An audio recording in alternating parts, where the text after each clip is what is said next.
Hati ang reaksyon ng ilang jeepney at tricycle drivers sa Lipas City sa ipinatupad na dagdag bawas sa presyo ng mga produktong petrolyo. Nagbabalik sa report si Denise Abante.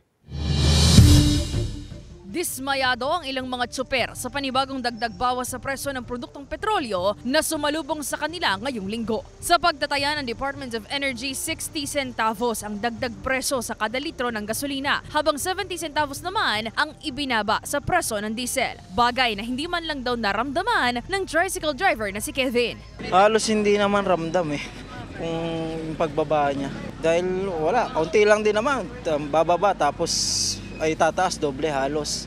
Kaya hindi masyadong ramdam. Halos walang abutin Ayon sa Department of Energy, ang pagtaas at pagbaba sa presyo ng langis ay dahil pa rin sa nagpapatuloy na kaguluhan sa Middle East at pagbaba naman sa supply at demand sa langis ng mga malalaking bansa. Bagay na nauunawaan naman daw ng jeepney driver na si Mang Romeo.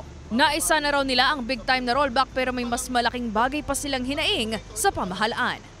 Hindi naman tayo nasusunod dahil sasabihin lang ng mga yan na yung world market o pandaigdigang pamilihan, yun ang nasusunod. Ang alam kong tama na ibalik sa amin ng gobyerno, ayun ang mga ayuda.